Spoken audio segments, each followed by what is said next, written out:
PR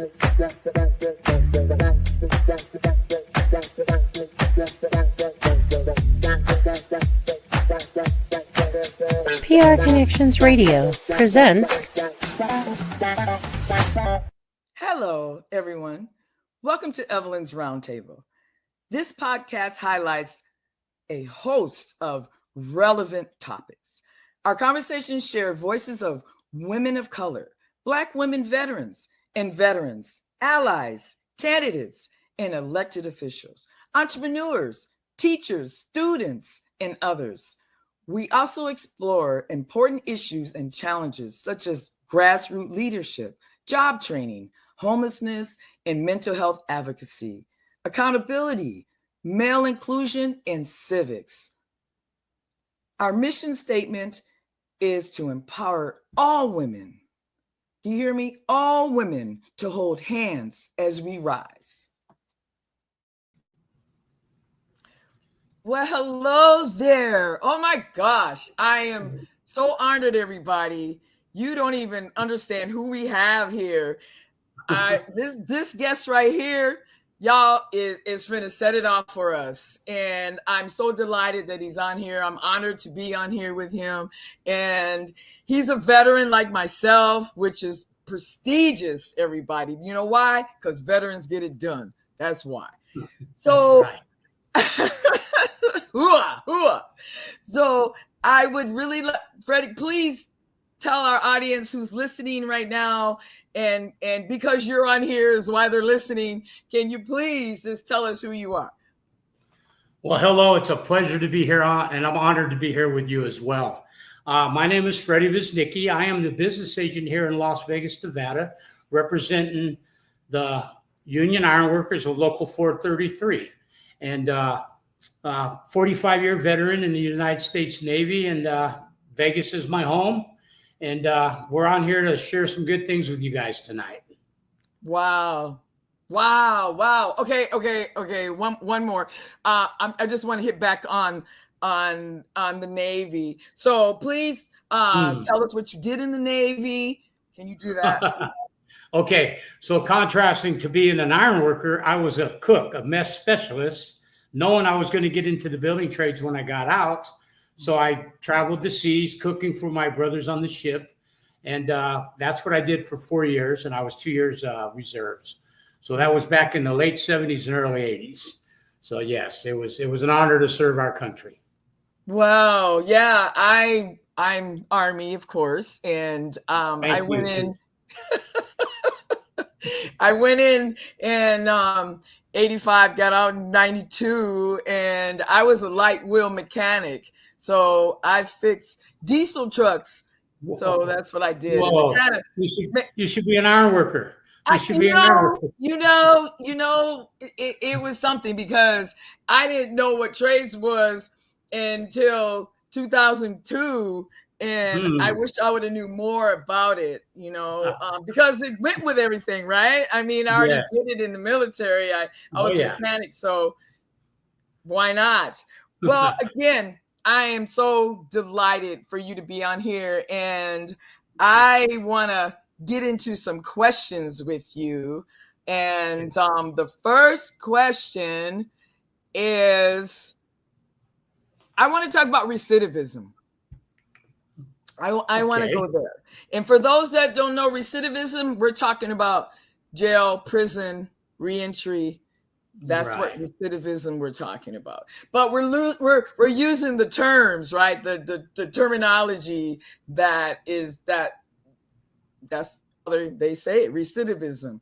So I just wanted to get your viewpoint on recidivism first, and then the second question is, how does recidivism fit with the trades, or even specific being an iron worker? So there's kind of like two questions there. Right. Well, I feel that everybody deserves a second chance in life. We make mistakes, and our youth.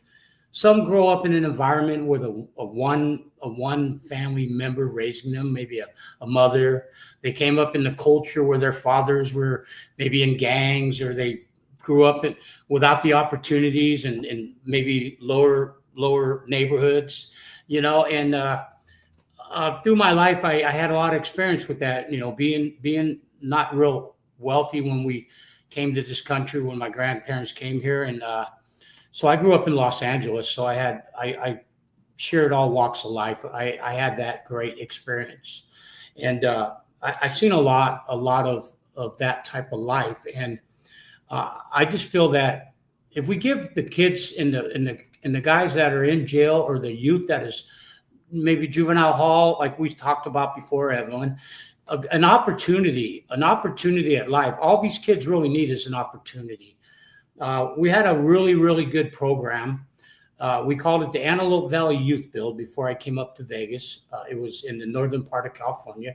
And I seen hundreds of kids' lives turn around. We interviewed them. We gave them opportunities on our jobs through our apprenticeship program. And I just feel that everybody has an opportunity, and there has to be those of us that care, that want to go out and share that. And that's something here in Las Vegas, as we've spoke and I mentioned when we had dinner, that I feel is very important in turning the culture around, for the future of not only Nevada, but in our country. But here in Nevada, it's just a waste that when you see so many people lost. And it's just something that I want to be a part of. And I just, how I feel. I mean, you got me already. And even with the dinner. So if everybody doesn't know, I met Freddie a little while ago, but what was really cool, everybody, was that I get a phone call from him inviting me to a dinner, and it was going to be, and it was. He was telling us going to be contractors. We're going to have youth, people that can talk about the youth being in trouble, business agents, all of this. And then I even said, I was like, are you sure, Freddie, you want me to come? Remember I said that? I said, are you I was sure? hoping that if I invited enough, somebody would show up. No. No, but you know kidding. what I'm advocating for and how I'm advocating, and not everybody is happy with the way I'm advocating and how I'm doing this, because it should be open to everyone. Right? We had to have a representative from our women here in the state. And when I met you and got your card at Women of the Trades, it was fitting to have you there, to have a representative from every walk there. And my goal was, Evelyn, I was so honored, and thank you so much for coming to be a part of that. I wonder what this guy's bringing us together, and just to give me that opportunity, I want to thank you so much. No, again, I was like, are you sure? I was like, are you sure? I was sure. Because, but then the good thing about it is I fit right in when I got there, everybody. It was like I was at home, and it was, everyone was welcoming. I didn't get snubbed. And that's what I was afraid of. I thought, okay, I'm going to go to this and they're going to snub me and I'm going to fill out a place. And no, it was like I was at the party, y'all. All the contractors, I got cards. We were talking with Tick was there. Justin Jones was there. And again, even the national internet, I mean, wow. Yeah. It was like really big. We had a visitor from Washington. It was great. Yes, it was. Yeah, I was so pleased. It was big. It was a really and the food was night. Good too, everybody. We went to venue, something like that restaurant, Italian restaurant. The food was good, everybody, and the food was good too. So I want to just really thank you for that opportunity to be able to be recognized and it was my pleasure for everything that I'm doing and all that. And which it brings me to our next question about women in the trades. Women in the trades, and we have many. We have women that are just as good as some of the men out there. Welders, connectors, these these young ladies. And by the way, they're going to have a wonderful Women Build Vegas here on June 27th. And we'll have all our women from the building trades up here in Vegas, out there in the trades, union women there, and just the women that build Vegas, And I'm very proud of our women, from our apprentices to our seasoned journeymen. Our women, some of the best welders in the country. I have to give you on that one. Yeah. I have to give it to you on that one. Yes. Some of the women are some of the best welders in the country. They can weld right alongside those men. Gender means nothing when it comes to our women under the hood, and they're out there doing their thing. And believe me, we're proud of them, and we need many more to look into our apprenticeships. And we can't exist without them. They're in supervision roles. They're excelling, and we'll talk about impact in a little bit about that. But yes, there's programs for them for training, and everything's affordable to them. And we offer them one heck of a career ahead of them. So yes, we do need our women to step up and just, whether they want to be electricians or plumbers or ironworkers or carpenters or laborers. And with all the work we have coming in the years to come with the stadium and the Hard Rock and everything out there, there's going to be opportunities for our women of color, apprentices. There'll be percentages of that are going to have to be on those projects. So we encourage them to reach out to their local business agents and to their local unions, and just go down and get an application from the apprenticeship. And it's a really good opportunity, and there's a good future for them, a bright future. So our women in the trades are super, in my opinion, Evelyn. I hope you said so many other things that I want to kind of get a questions on, and I just love it that you're being inclusive and everything, and because there is opportunity for everyone in the state of Nevada to be able to get into the trades, and I'm not shunning college. I think maybe if there does need to be some type of college, which is the trades help you with that too, right? You can get college credits and everything for exactly trades. Yes, not everybody's meant to be a rocket scientist. Some people like to work with their hands. And that's what the trades offer. You get out there, you work with your hands. And there's programs for them to get college credits through the apprenticeship program, all kinds of good things for them, Evelyn. All they got to do is come knock on our door, and we'll help them, and we'll guide them, and we'll support them. I agree with you. I got my pipe fitting degree out of being in the Plumbers and Pipe Fitters Union, Local 525. So I got another degree under my belt. Wasn't even planning on that one, right? And I was there today. We had a meeting there today at 525. That was pretty good. Yeah, that's coincidental there. You're you got your pipe fitter degree, aren't you? Something. Well, you're a jack of all trades, huh?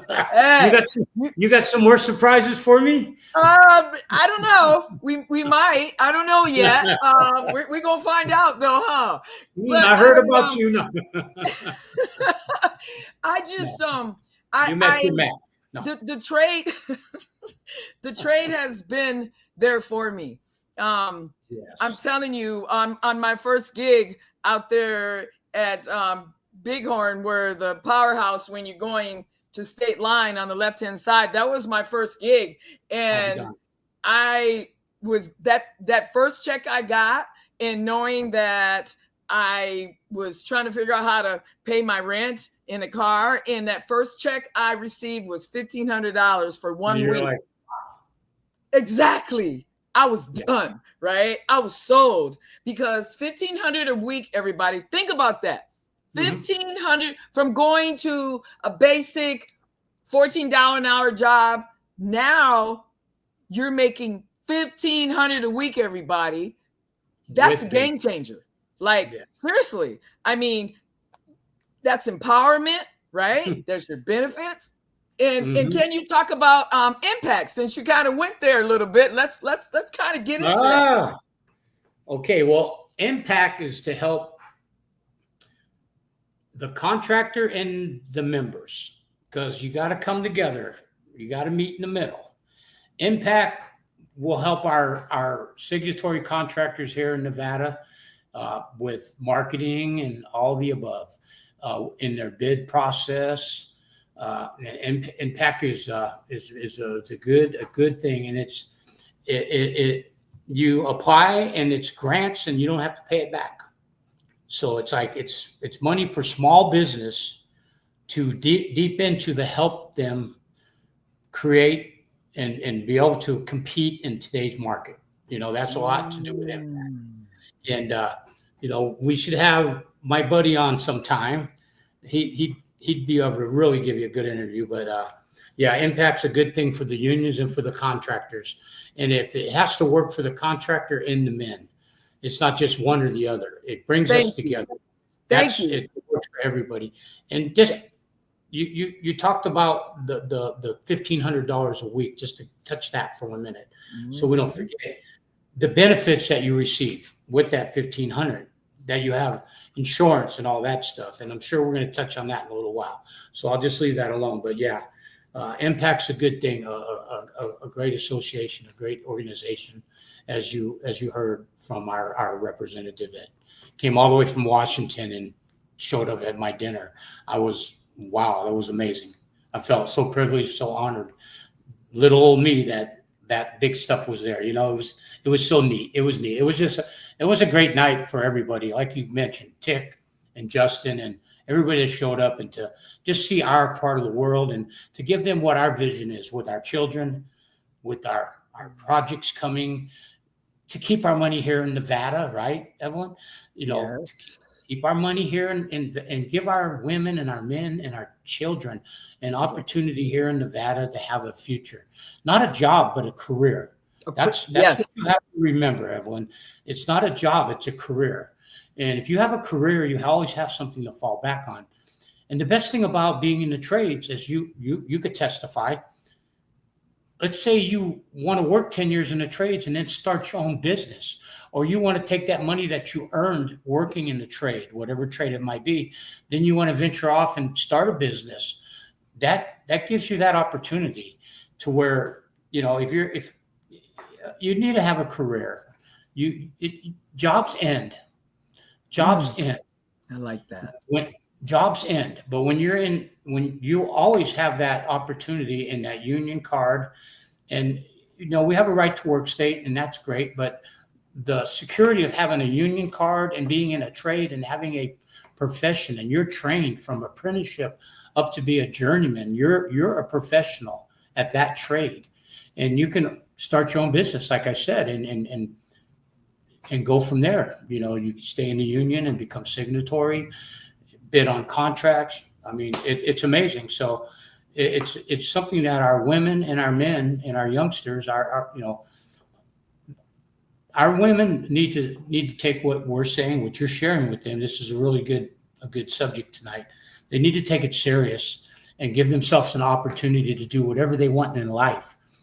By making this step, it'll give them the opportunity in the future to really decide what makes them happy. And that's what we all want to do. We want to have a job that we love.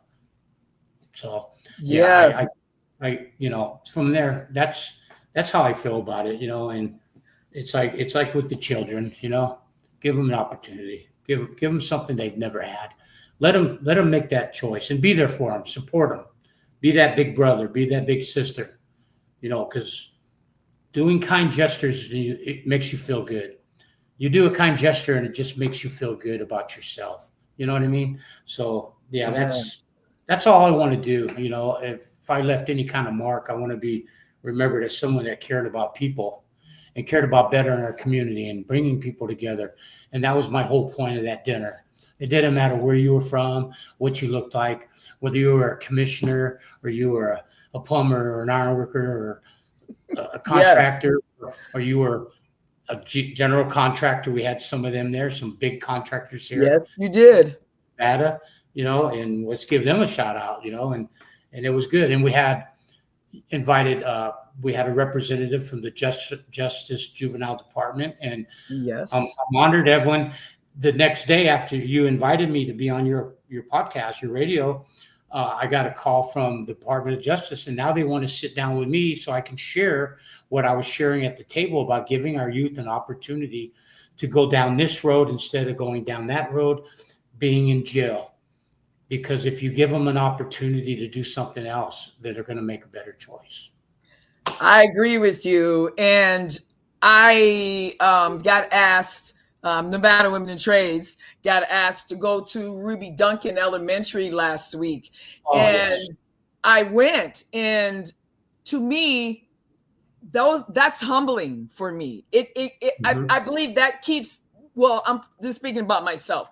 It keeps me humbled, and it keeps me on the track, and it keeps me focused and on the goal of what I need to do. And that was one of the things because they had a lot of, it was like, I believe 3rd, 4th, and 5th graders is what was part of the career fair. And that was one of the things I said to them. I said how important that school is. It's important to get your high school diploma, and math, science, and reading are important subjects to help you move forward.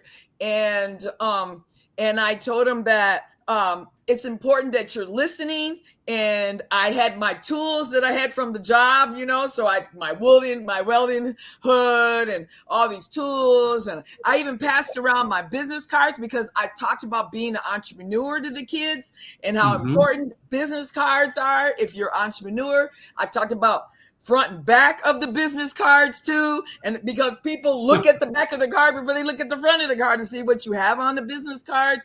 I talked about how important it is to start thinking about a career.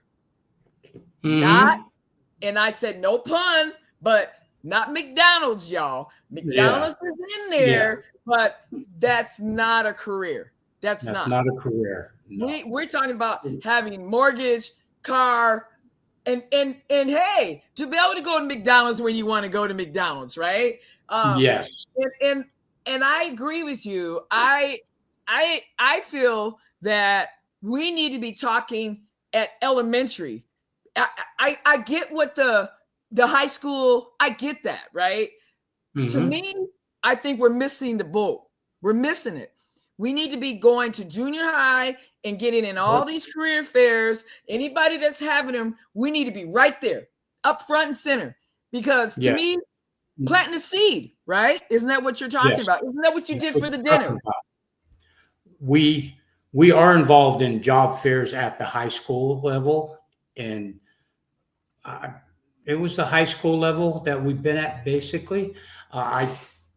Junior high would be good. I mean, the further we get involved up here in that is those doors will open, and then when they come in, you see all these wide-eyed kids, and they're looking at it, and they're looking at certain trades, and it's like you said, we're planting a seed. And it was something you touched, darn it, I'm drawing a blank, but we've been touching on everything. Yeah. I'll come back to it, but definitely the job fairs are a part of it. It's important. You got to get out to the kids. You got to get to the kids when they're young. Yes.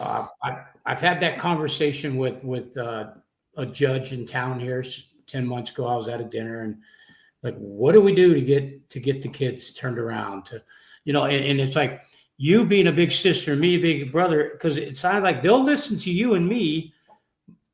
They'll like, you could tell your daughter or your son, mom or dad wants you to do this, and they look at you. But if your best friend tells your daughter or your son, they look at it in a different light. Oh, oh yeah. You know what I mean? It's like, okay, tell my son he needs to behave and he's going to respect my best friend. But I tell him to behave and he's going to want to do his own thing, So it's like hearing it from big brothers and big sisters are a little different from hearing from their parents. And that's what the job fairs are about, ensuring it. And like you said, you take all your stuff and you show them what your trade is, and you give them stickers, and they take those stickers home and they put them on their wall, or they pin them on their bulletin board.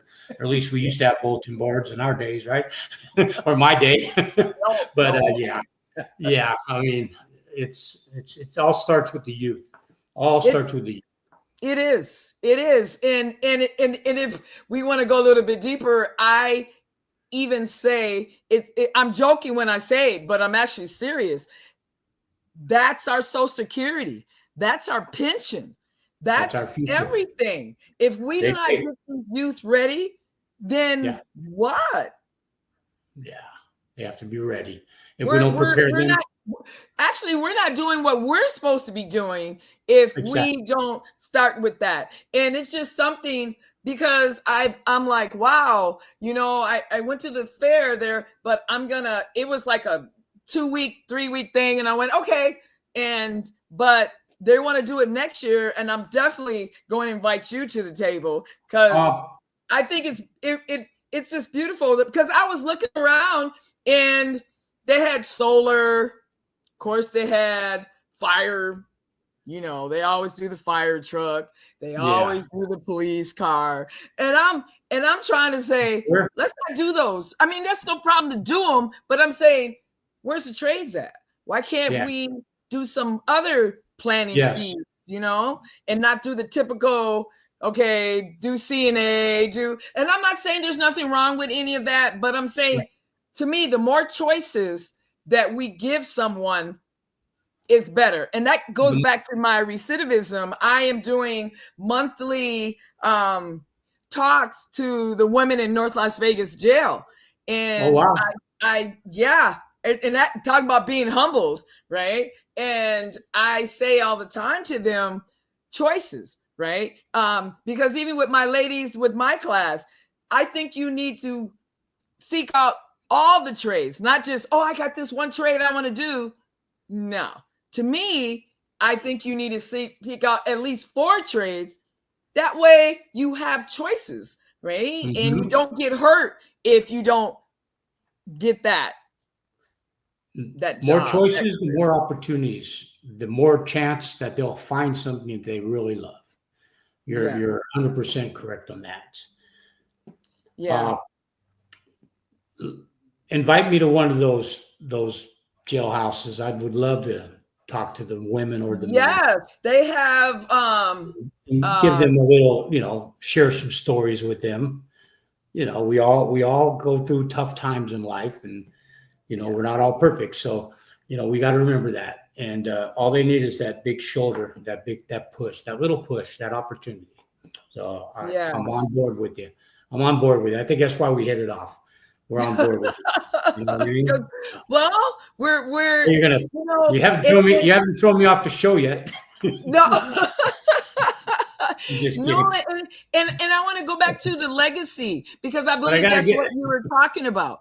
Is you want to, and that's how I feel too. It is about the legacy. I want people to know, hey, I made a difference, right? Not all the negative things, but some positive things on what we did and what we left here for those to our blueprint, right? On what we're here for, because I believe we're here for a reason. I don't think we're here to just be lollygagging and here we go. No, we're here to leave a legacy. That's what this is about. Make a difference. We're here to make a difference. Of course.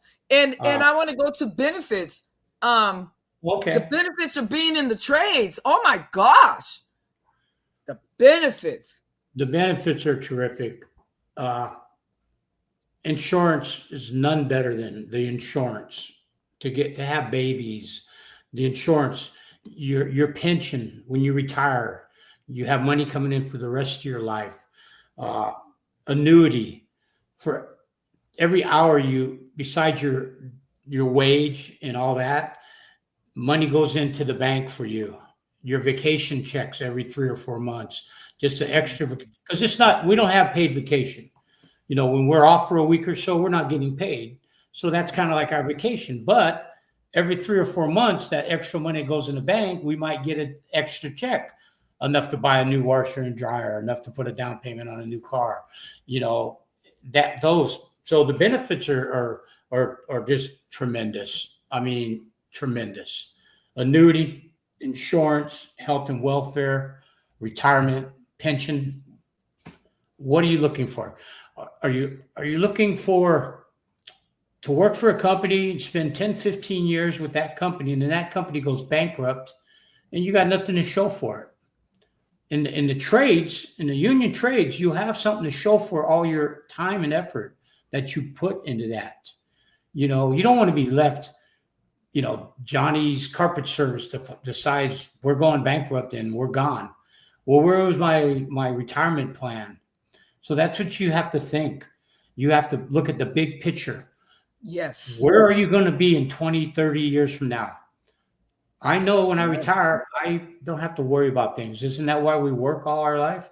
Is that why we get up every day and go to work, so that we can enjoy our retirement years, our older years, you know? And that's what I love about being in my trade, you know, and like Go Iron Workers, we're unique.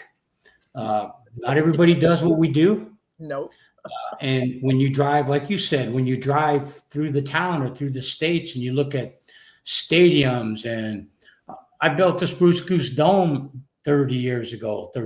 I came into Vegas and built the World Trade Market over here, that big green square just north of downtown there. You know, I worked at the Venetian. I worked at the Allegiant Stadium. I go there for a ball game, and I know I built those handrail. I put that handrail in. You know, you can tell your grandkids, you're driving down, hey, I built that. Yeah. The windmills. I mean, it's amazing, because our projects are lifelong lasting. They're life lasting. They don't go anywhere. They're built and they stay. And when they tear them down, you build a new one. You know what I mean? When they modernize, we're doing a lot of that here. You know, the building. I was looking at that, but yeah, it's just the trades is a great opportunity. It's a great future, and I can't encourage our women and our men and our youngsters to do that. I would love to go and talk to some of the younger kids that just haven't had that guidance, because I'm pretty good at encouraging. You know, I found a knack when I was in the 6th grade working with the 2nd and 3rd grade baseball players. And then when I got in high school, I was working with the junior high kids, and it was rewarding working with the kids. And I coached youth sports, you know, and we have a lot of good mom and dads out there that coach sports. That's a dedicated, you know, that's a sacrifice. You know, and you see these kids, they grow. You get them 1 year and they grow, and that's what it's all about. Seeing progress and growth in a human being other than yourself, and saying I had a part of that, or I helped do that, you know. And even in the trades, our apprentices, we watch them get in school, beat up car, all of a sudden they got a new truck. 3 or 4 years later, they graduate. Then they buy a house, then they get married, and now they have kids. Those are success stories. And that's what I was touching with you when I met you about the youth build, was investing in the kids, giving them opportunities to turn their lives around. And you touched on this earlier, that they have to show some type of, whether it's getting their high school diploma or a GED, the equivalent, they got to show a little ambition. And then if they're willing to show that little bit of ambition, then you know they're willing to move forward and reach higher. But you give them an attainable goal, and then you make them reach higher and higher as they progress and they grow. And that's what life is about. So yeah, beautiful. That's where we're at. Yeah, and it is pride. I mean, I was thinking last week when I left the Ruby Duncan career fair, I was like, wait a minute, how many buildings have I built? And I was like, wow, I forgot about that school. Wow, I forgot about that building. And it's really about pride. It really is, because you can say I had my hand in that, and it's still there, you know. And it's such a beautiful feeling. Pride is something, you know, especially when you're at your grandkids on your lap, and you're driving by something you built. Yeah. And they're asking you about it. Yeah. Yeah.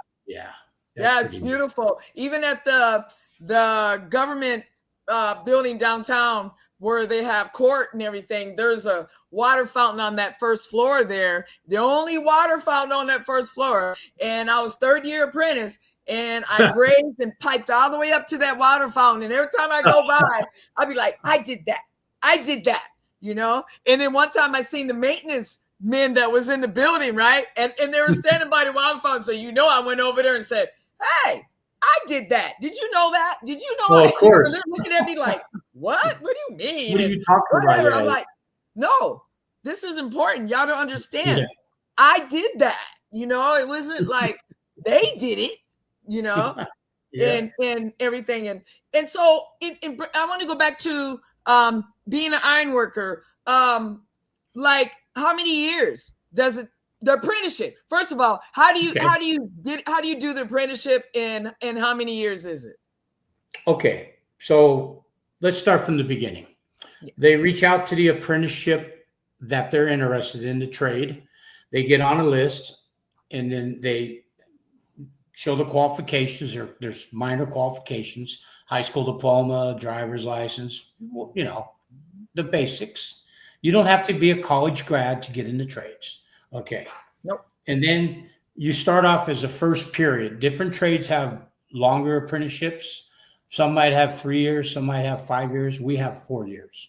So then you go through 8 different periods broken down into 4 years. So it would be first, second, third, fourth, fifth, sixth, seventh, and eighth. So there's 2 periods of 6 months per year. And you advance in certain training, welding, reading blueprints, all of the above. And each 6 months, when you go into the next period, you get a pay raise. You get your pay raise. You go up until you become a journeyman and you're making the top dollar. You have to start off by filling out an application at the apprenticeship of your choice. Most of them are done online. Ours is in Henderson, the joint apprenticeship program in Henderson. The ironworkers is, local 433. I don't mean to cut you off, but can you give the address of where you go and fill out the application at? Sure. So for the ironworkers, the apprenticeship school in Las Vegas, Nevada is at 960 Wigwam and Parkway in Henderson, California. And the phone number is 702-643-7991. That is 702-643-7991. If you call and ask to speak to Janet, she'll guide you along. That's something with our apprentices. We take them under our wing. They're all our little brothers and sisters, no matter what they're dealing with in life. As business agents and as qualified journeymen, it is our responsibility not only to take care of them and look after them, but we have to make sure they stay alive, that they return home safe. Because they come out there and they're green, right? So naturally, you're not going to put a first period apprentice up on the top of the new A stadium. You're going to have them on the ground working, making up bolts, doing different things, running supplies, whatever. And then as they graduate and they get higher and higher and more experience, then we start moving them up in the air. So we bring them along gradually in our trade. But again, that's 960 Wigwam Parkway in Henderson, California. Nevada. Henderson, Nevada. No, Nevada. Yeah, not California, y'all. But no, did I say California? No, I did not. Henderson, Nevada. I'm thinking of California Angels. No. Well, it's been a long day. No, it has been a very long day, but I'm good. I'm like, okay. Specific days that you can fill out the application, or Monday through Friday. Okay. Monday through Friday from about 8 o'clock in the morning, 8 o'clock in the morning till about 2 or 3 in the afternoon. I would say good times is between 9 and 11 and maybe 1 and 3, 1 and 2:30. But there's no problem getting a hold of them, or you can go in person. You can call, just go on the internet, find the Ironworkers Local 433 and look our address up and give me a call, and if they forget it, and I'll be happy to help them and get them more information. You hear that, everybody? Definitely. Did you we hear have what women. We have our women that represent up right there. Told you where to go, the best time to apply, everybody, and what more could you ask for, right? And you start off at what wage? Well, let me give you an idea. I'm glad I have my wage book here, right? Sorry. I know we didn't put that. I'm sorry. I know. Sorry. So this is outdated, but it's outdated because we just had a new contract and all that good stuff. But I'll give you an idea. Let me get to the structural. Okay. So this is for the total hourly wage and fringe benefit for journeyman iron workers and apprentices. So let's say a first period apprentice wage would be $20.50 an hour. Vacation would be $5.40 an hour. That check you get every 3 months. Health and welfare is another $5 that the contractor pays. And then when you graduate into the second period, then your pension doesn't start until after your first year. But everything else, your health and welfare, it just goes up immensely. You go from 20 to 22 to 24 to 26. So like I said, you're always getting that raise as you go through school. That's why I wanted you to say the start part, because some people think, oh, it's only 20, but they don't understand that everything that comes with that $20 that you don't see on the check, you can see where it's written at, but then there's periods where you get raises, making sure you're turning in everything you need to do. You do your school work, you're being on time, you're ready when you get there for the job, you're with your journey person, you're with them. This is an opportunity, everybody. Like he's been saying, everybody, this is about a career. Again, no pun on McDonald's, everybody, but McDonald's is not a career. Everybody, that's not where we're at. Being in the trades. I mean, it's benefited me. So, I mean, for my family and to help me get my house and to be part of society, right? Being a taxpayer citizen. And we left out a big important part. When you become a union member in the trades, your trades are building all over the world. You can go and follow your dreams anywhere. You'll be just as much a brother back there as you are here. Yes. You see what I mean? So it's where else can you get that? Yeah, I forgot about that part. Once you graduate, once you graduate and you become a journeyman, you can, hey, I'm going to go buy a house in Tennessee. It works good, right? Yes. You can chase stadiums all over the country. We have a lot of guys that go from state to state. They just like to travel. You know, it's a lot of opportunity, and even out of the country. I have a friend that's an electrician. He even went to Norway, Germany. And I'm like, wow. He goes, yeah, I'm working, making good money, and I was on vacation. I was wow.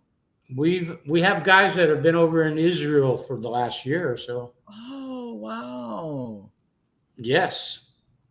And they travel. There's work everywhere.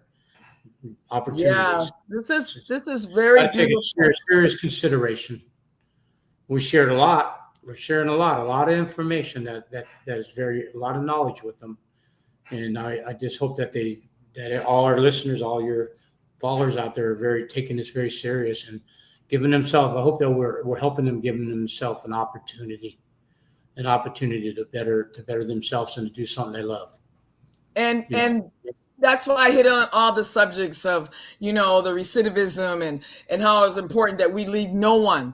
And that's a military thing for us too. We leave no one behind, y'all. Exactly. That's our motto. And I'm using that in my business and what I do, because I really believe in that we need to help. We need to give opportunity. We need to give those a voice that don't have a voice. That's where this is where I'm at with it, and it leads to one of my last conversations is outsourcing. I feel, and that's why I talk about Nevada. People want, and I get it. there's other places and all that. But right now, my focus is making sure Nevada is working, making sure we're paying attention to those, again, that don't have a voice. It's important to hire the people that live here in Nevada and to keep our jobs here, our money here. And hiring local contractors and people that live here, that are buying homes here, that spend their money here, that are raising kids here. They should have the opportunity first and foremost before everybody else. Yes. To be able to, you know what I mean? So outsourcing our money and our work and letting people come here and then leave, it's not good for anybody. We need to put our people to work. We need to put the people, they call them Nevadians. They need to put the people that live in Nevada to work. Yeah, they do. and there's a lot of talk, a lot of litigation about projects that are coming up in the future. Mm-hmm. And passing those, I'm a big fan of community workforce agreements because that's what it does. And prevailing wage,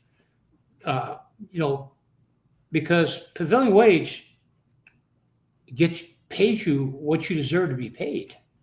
And that's something that the trades are all in favor of, giving a man a fair day's wage. And that's what the unions are about, and that's what our forefathers fought for and died for. And this is a tough state, with the right to work state, but there's enough here for everybody. And we should take care of our people that live here first and foremost. That's how I feel about that. I am so with you on that. And that's why I like doing Evelyn's Roundtable, to bring awareness to the things that need to be brought awareness to. And it is important. And so right now, workforce, job training, recidivism, and youth, all of that.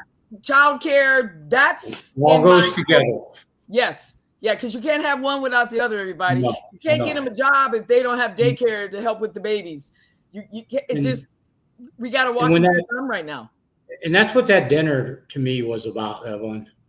Bringing your walk of life into Tick's life, into my life, into the GCs, the general contractors, into the juvenile. Everybody that came together and had dinner, and we talked and we heard each other's opinions and opened our hearts that night. It was like you said, and I was honored to be able to stand in front of all you guys, and be able to welcome you and introduce you, and to the next person. I wish that night wouldn't have ended. It was a really beautiful night. It was just great. so real, and there was love and really feeling for each other, caring about each other. And I think we opened some eyes, and I was very, very honored to sit next to Tick, right next to you, and across the table from Penta was there too. Penta and McCarthy and Mortensen, and and to have the general contractors that work with both sides of the world, the union and the non-union, there to see. I just wanted them to know we deserve our fair share because we're representing the people that live here in Nevada. Yes. First and foremost, we are. Yes. When the stadium goes, we need people to apply. We need people before that to get into apprenticeships because we'll have jobs, and the more we have, the less we'll have to bring in. But you will have outsiders come in because they're looking for work. Yes. But yet that's okay because we're going to need those people. Yes. But the most important thing is to keep our money here and to put our people to work first and foremost. And that's what I'm going to enforce and encourage. And that's what I'll fight for. That's my job, to represent our people, our people that live here, that are in the trades, their best interest. And their best interest is creating jobs. Get a good job and create jobs. Yes. Yes, that is. Community workforce agreements puts our people to work. That's what they're about. Things like that. That's what we need to do. And it's not just about one man's pocketbook. It's about everybody living comfortably and being able to go home at night and feel secure and safe. And that's what it's all about in the end. It is. Wow, we're coming to an end here. Oh my gosh, we've been on a roll. Definitely got to have you come back. I'm going to bed. Well, is there any last statements or anything that you want to just say real quick before we all get off Evelyn's Roundtable here? Yes, Evelyn, it takes more than just the 20,000 tradesmen in this state to make change. It takes the community, the citizens, to get on board with good leaders, people like yourself that believe in the right things and to support us. Because if we don't have their support, we can't make changes. And we need to make changes. It's not just about the 20,000 that are in the building trades. It's about the 2 million that live here in Nevada. You probably could give me that number a little better. But it's about getting them on board to seeing what we're trying to do, because all we're trying to do is protect them and their children and their future and have respect and appreciation when we get up each day and we risk our lives, and training people to have careers, not jobs that end and leave you out on the street. And that's basically. And Ironworkers Local 433, I am their business rep. I just want to create a beginning culture because I believe if people want to be around you, they'll want to work with you. And just to be a positive influence to the state of Nevada and to encourage all our members and the guys that I speak for, because I am representing my local tonight. And just to get us all on the same page and work for one thing, for the betterment of all of us in the future. And that's probably all I have to say. Again, I thank you so much for giving me this opportunity of a lifetime to come on and speak and give you my thoughts. And some might agree, some might not. I hope most do agree. And I don't plan my speeches. I speak from my heart. Yes. I think that's what I encourage my apprentices. Just tell them, speak from your heart. You can never go wrong. So with that, I love you. I appreciate you. I feel you're a friend of mine, and I look forward to having breakfast or lunch with you soon. And I would love for you to maybe meet some of our women in our trade that could come on sometime and share a few minutes. This is what this is about. Yes. Yeah.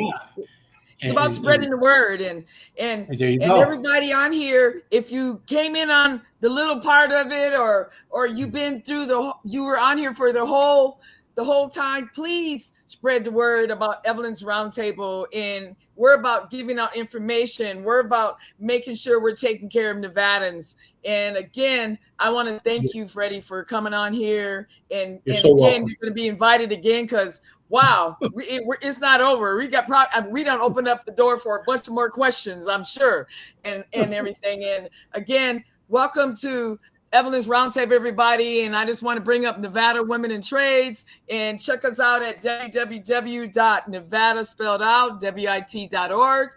And I want to just end this with our mission statement. And the mission statement is to empower all women to hold hands as we rise. Thank you all. Amen. Thank you, Evelyn. PR Connections Radio thanks you for watching this podcast. Check out more episodes of this show and our others at prconnectionsradio.com.